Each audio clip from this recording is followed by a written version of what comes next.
राजा नंद को बूढ़ी मैया को जरूर बुला लियो। कछु नहीं तेरे नौकर बन के तो देख के अपना जीवन काट लूंगी।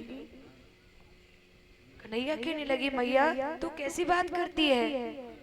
मैया एक संतान माँ बाप के अपने शरीर से खाल उतार कर माँ बाप के पैरों की चप्पल भी बना दे, फिर भी वो संतान माँ बाप की कर्ज से उड़ नहीं हो सकती। भैया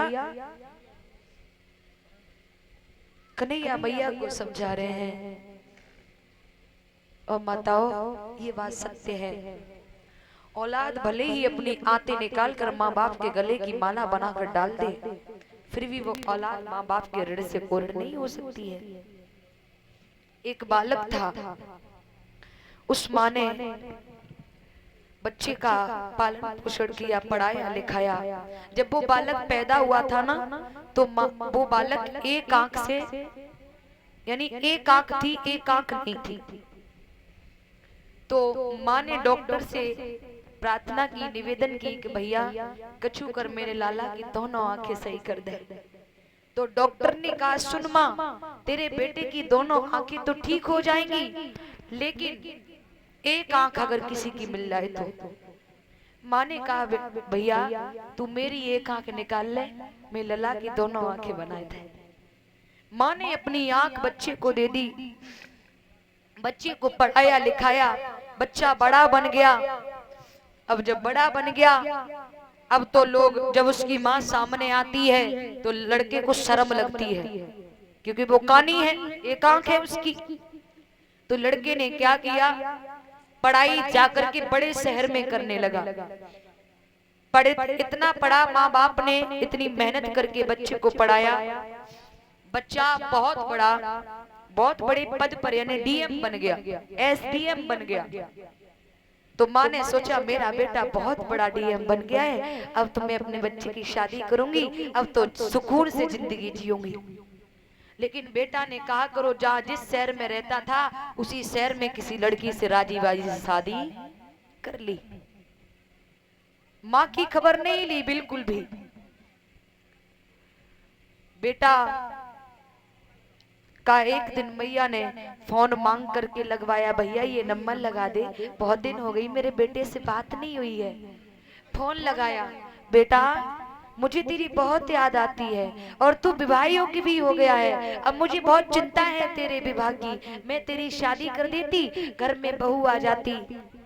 लड़का बोला माँ अरे मैं तुम्हें बता नहीं पाया, मैं थोड़ा बिजी हो गया इसलिए, माँ मैंने अपनी शादी कर ली है। माँ कहने लगी बेटा शादी कर ली? बोले हाँ। चल कोई बात नहीं बेटा, खुशी है शादी कर ली, लेकिन एक बार बहू को तो घुमा ले जाना। लड़का बोला माँ अभी टाइम नहीं है, जरा फोन काट दो फिर बात करूंगा। लड़की ने फोन काटा, फोन काटा, बहुत दिन हो गए, लड़के की लड़का भी हो गया, लेकिन लड़के ने माँ की खबर नहीं ली। एक दिन वो माँ अपने बच्चे का पता लगाती हुई, मेरा बेटा कौन से शहर में, कौन सी गली में, कौन से मोहल्ले में रह रहा है, वो माँ बच्चे का पता लगाती हुई उसी शहर में पहुंच गई, उसी मोहल्ले में पहुंच गई, उसी घर में पहुंच गई। और जैसे ही दरवाजे पर नौकर लगे हैं, नौकर से कहा बेटा वो आपका जो एसडीएम है ना वो मेरा बेटा है, जरा मुझे मिला दो ना। नौकर लेकर के गए, ऊपर चढ़ा दिया, 2 मंजिल पर जाओ। नौकर फिर नीचे चले आए और जैसे ही मैया ऊपर गई तो उसकी पत्नी क्या बोली, उस माँ को देखकर, अरे महाराज मुझे लग रहा है बच्चा चुराने वाली आ गई है, अरे इसे पकड़ो, अरे इसे मारो, अरे इसे भगाओ यहाँ से। लड़का भाग करके आया, अरे कहाँ है? बोले ये है, देखो इसकी एक आंख है, काली कुरूप है देखने में। लड़का बोला अरे हाँ हाँ सच कह रही है, ये तो बच्चा चुराने वाली है।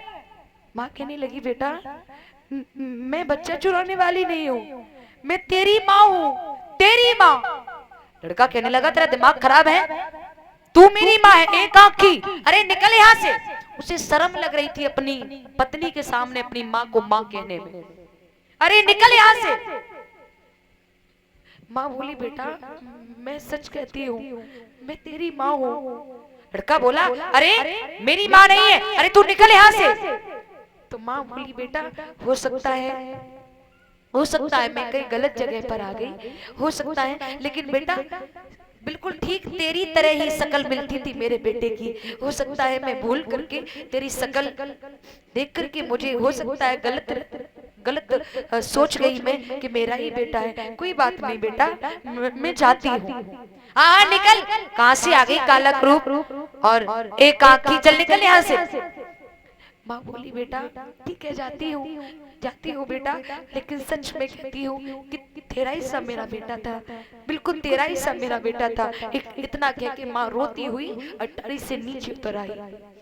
नीचे उतर के आई माँ सोचने लगी, बच्चा भी कहने लगा एक आंखी, बच्चा चुराने वाली, अब मेरा जीवन कहाँ है, पति भी खत्म हो गया है। माँ ने क्या किया, साड़ी जो पहने थी वो साड़ी उतारी और वही एक नौकर था, उस नौकर को बुलाया और एक पत्र लिखवाया।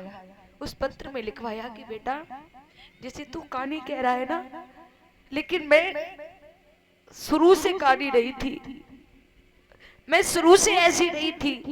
जब तू बेटा पैदा हुआ था ना तो तेरी एक आंख थी, मैंने तेरी दोनों आंखें बनवाने के लिए अपनी एक आंख दे दी थी बेटा, लेकिन मैं तेरी माँ हूं तुझे अपनी, लेकिन बेटा अब मैं मर रही हूँ, लेकिन बेटा मैं मर जाऊं तो मेरी याद में कभी रोना मत, क्योंकि बेटा एक आंख मेरी हमेशा तेरे पास, ये समझ लेना कि ये आंख मेरी माँ है, हमेशा समझते रहना बेटा।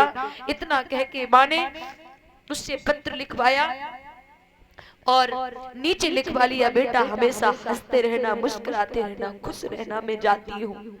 इतना कह के माँ ने वो पत्र लिया, नौकर से कहा चल तू भाई जा। माँ ने क्या किया, साड़ी उतार करके नीचे वाली मंजिल पर एक पंखा लगा हुआ था, उस पंखे में माँ ने साड़ी बांधी और साड़ी बांध कर गले में फंदा लगाकर लटक गई, मर गई। नौकरों ने आवाज लगाई, साहब साहब जिसे आप बच्चा चोर कह रहे थे, देखो ये मर गई। एकदम से एसडीएम ऊपर से उतर करके आया, माँ को देखा, माँ के कमर में भाई पत्र फंसा हुआ है। माँ ने, बच्चे ने वो पत्र निकाला, पत्र पढ़ा, अरे बेटा जिसे तू कहानी कह रहा है, जिसे तू बच्चा चोर कह रहा था, बेटा मैं बच्चा चोर नहीं, मैं तेरी माँ हूँ, मैं शुरू से ऐसी नहीं थी बेटा, जब तू पैदा हुआ तब तेरी एक आंख थी, मैंने अपनी आंख निकलवा कर तुझे डलवा दी थी, तब मैं कहानी बनी थी बेटा, लेकिन कोई बात नहीं, तू खुश रहना बेटा, एक आंख तेरे पास जो मेरी है उसे कभी अपनी आंख मत समझना, ये समझ लेना कि मेरी माँ हमेशा मेरे साथ है। और जैसे ही लड़के ने पढ़ा, हाय माँ कह करके सिर पटक पटक के जमीन में रोने लगा। अब रोने से क्या होता है, जब चिड़िया चुग गई खेत फिर पछताए क्या हुई, तभी कहते हैं महाराज कितने भी तुम बड़े पैसे वाले बन जाओ, लेकिन माँ बाप को कभी क्रूर या कभी निर्लज्ज या कभी अपशब्द मत कहना, क्योंकि हमारे लिए हमारे पिता माता पिता से अच्छा कोई नहीं सोच सकता है। यहाँ तक कि सगी बहन सगा भाई भी हमारा इतना भला नहीं चाह सकता जितना मेरे माँ बाप मेरे लिए चाहते हैं। हर माँ बाप अपनी संतान के लिए अच्छे से अच्छा चाहते हैं, इसलिए निवेदन है कभी भी माँ बाप को कष्ट मत देना, अपशब्द मत कहना, उन्हें गले से लगा करके रखना, उनकी खूब सेवा करना, करोड़पति क्यों ना बन जाओ, लेकिन माँ बाप के हमेशा चरण दबाते रहना प्यारे, ईश्वर के धाम में आपको भाग करके जगह मिलेगी। भैया भगवान कन्हैया मैया को समझा रहे हैं, तब तक ब्रजबालाओं का आना हुआ, रो रो करके हाल बेहाल है। राधा आई, भगवान ने उसे समझाने की कोशिश की है, क्षमा करना, घड़ी इशारा दे रही है, आगे बढ़ेंगे।